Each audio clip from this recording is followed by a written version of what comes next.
بسم اللہ الرحمن الرحیم۔ السلام علیکم دوستو، آج کی ہماری کہانی بادشاہ اور چاول۔ کسی ملک پر ایک بادشاہ حکومت کرتا تھا۔ وہ اپنی رعایا پر ہر دل عزیز تھا۔ اس کے ملک کا ہر خاص و عام اچھا تھا، اس سے خوش تھا۔ اس کا وزیر بھی اچھا تھا، روز صبح اللہ کا نام لے کر اٹھتا اور اپنے عوام کی بھلائی کے کاموں میں لگ جاتا ہے۔ زندگی یوں ہی گزر رہی تھی کہ کسی دشمن نے حملہ کر دیا۔ بدقسمتی سے بادشاہ کو شکست کا سامنا کرنا پڑا اور بادشاہ کو قید میں ڈال دیا گیا۔ آہستہ آہستہ حالات پھر سے معمول پر آنے لگے، لیکن آنے والا نیا بادشاہ اپنی رعایا کا دل جیتنے میں لگ گیا۔ زندگی پھر سے رواں دواں ہو گئی، مگر یہاں قیدی بادشاہ شب و روز یہ سوچنے میں لگا کہ آخر اس سے کہاں سے کوئی غلطی ہو گئی ہے، ویسے کہاں سے یہ گناہ ہوا ہے جس کی سزا اسے مل رہی ہے۔ بادشاہ قید خانے میں بھی اللہ کا شکر ادا کر رہا تھا۔ اس کا کھانا بھی وقت پر پہنچ جاتا تھا، لیکن جب دوپہر کے کھانے کا وقت ہوتا تو اس کو شاہی چاولوں کی خوشبو آنے لگتی۔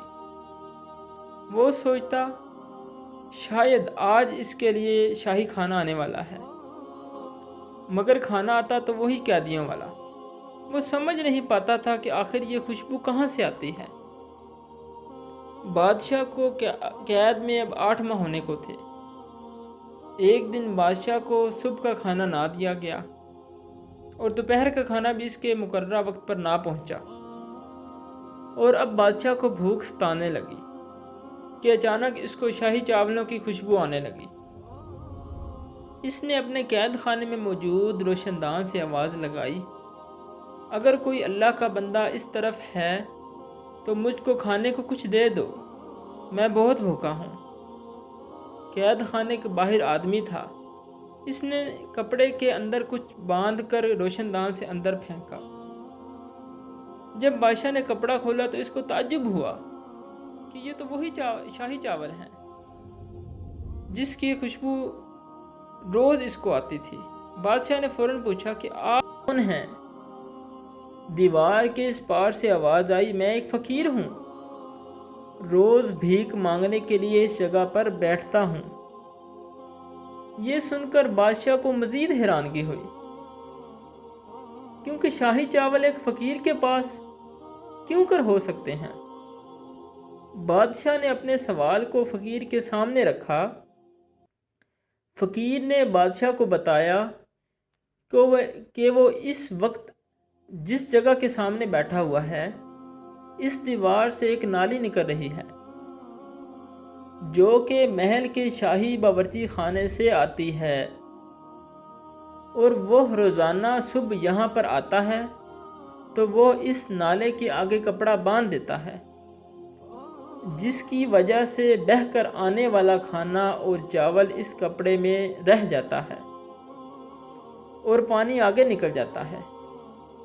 پھر وہ اس کھانے کو گھر لے جاتا ہے، اس میں سے چاول الگ کر کے ان کو دھوتا ہے اور چاولوں کو سکھا کر جمع کر لیتا ہے، اور اسی طرح اس نے کافی چاول جمع کر رکھے ہیں، مگر اب وہ یہ کھانا اور جمع نہیں کر پا رہا، کیونکہ یہ کھانا تو اس نے پہلے حکمراں کی حکومت میں جمع کیا تھا۔ اس فقیر نے افسوس کے ساتھ بتایا، شاید اب کا بادشاہ اپنے ملازمین کو کھانا پھینکنے نہیں دیتا ہوگا۔ یہ سنتے ہی بادشاہ سمجھ گیا آخر اس کو کس گناہ کی سزا ملی ہے۔ فقیر جب اپنی بات کہہ چکا تو اس نے بادشاہ سے پوچھا، تم کون ہو اور قید خانے میں تمہارے آنے کا جرم کیا ہے؟ بادشاہ نے اشک بار ہو کر جواب دیا کہ وہ ایک بد نصیب بادشاہ ہے جو اس وقت اللہ کی نعمت کو ضائع کرنے کی سزا کاٹ رہا ہے۔ اللہ کی نعمت صرف اناج ہی نہیں بلکہ ہر وہ چیز ہے جس کے استعمال سے انسان کو سکون فراہم ہوتا ہے۔ پانی، زمین، مکان، یہ سب ہمارے اللہ کی نعمتیں ہیں۔ جو چیز آپ کے استعمال کے قابل نہ ہو آپ اس کو اپنے کسی ضرورت مند بھائی کو دے دیں۔ جیسا کہ آپ لوگ جانتے ہوں گے آج کل ہمارے ملک میں بہت ساری مشکلات ہیں جس میں کھانے کا بحران سر فہرست ہے۔ کہیں یہ مشکلات بھی تو ہماری کسی کفران نعمت کا نتیجہ ہی تو نہیں ہے؟ محترم عزیز دوستو، جیسا کہ ہم سب جانتے ہیں کہ روزانہ کھانا کھاتے ہیں، پھل کھاتے ہیں، لیکن آپ نے دیکھا ہوگا ہم کتنا کھانا نہیں کھاتے جتنا ہم ضائع کر دیتے ہیں۔ آپ ہوٹلوں کا چکر لگا لیں، آپ شادی بیاہ کی تقریبات دیکھ لیں، آپ اپنے گھر کی ضرورت کی چیزوں پر نظر دوڑائیے اور روزانہ کتنا زیادہ کھانا ہم ضائع کرتے ہیں۔ اگر یہی کھانا ضائع ہونے کے بجائے اس کو کسی چیز میں محفوظ کر کے غریبوں میں بانٹ دیا جائے تو ان کی بھلائی ہوگی اور اللہ پاک ہمیں انعام بھی دے گا۔ لیکن وہ دوستو اللہ کی نعمتوں کو ضائع کرنے کا بہت بڑا گناہ ہے کریں اور ہماری آنے والی نئی ویڈیو کا انتظار کریں۔ ویڈیو پسند آئے تو آگے شیئر کریں۔